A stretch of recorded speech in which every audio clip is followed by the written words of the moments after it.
Jonathan Keeperman talking on Razib Khan.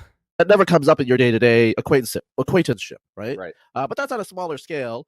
You created a persona that had, a pretty wide traction, was at a nexus of a bunch of different add-ons on the internet, and you even wrote under your persona, and that caused some controversy.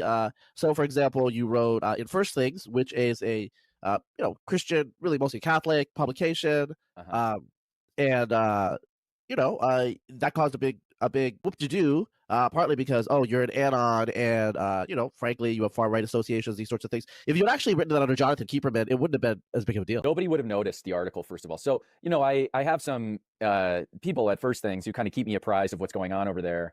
And I know, for example, that over the last 12 months, so after the year in which it was published, this article on First Things called "What is the Longhouse?"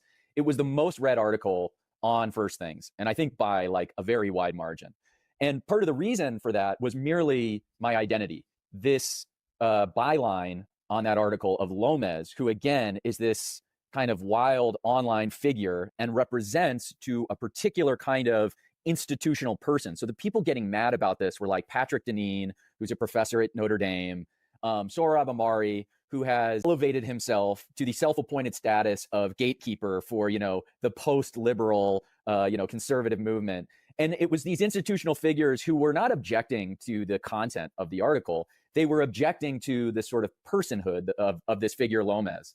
And so what's interesting about this, and we did talk about this, a little bit before we got on the call, but it's worth mentioning here, is that there's this context collapse that happens when people who are outside of this anon space that I've been living in for, multiple decades, commenting on forums, commenting on Twitter, etc. It has its own vocabulary. It has its own rhetorical norms. The way that it's not just the kinds of things that are said, but there's a manner of speaking. So what happens when you go to war with reality? What happens when you have an explanation for speech and behavior that most people say find repellent, right? You think you're going to change the world and get them to come around and understand what you said in this particular context? No. And things that you say in a particular context will tend to bleed out into your wider interaction. So depending on how fragile you are, right, and depending on how important it is for you to have a life with as little needless friction with other people as possible, depending on if your happy life means getting along with the greatest number of people most of the time, just trying to have the best possible relations that you can with everyone, then if that's your philosophy, you don't want to follow in Lomez's footsteps here, right? This is a strategy that works for people who are high in disagreeableness, right? If you're not high in disagreeableness, if you don't have considerable resources, emotional, financial, social, right, don't follow this Lomez strategy.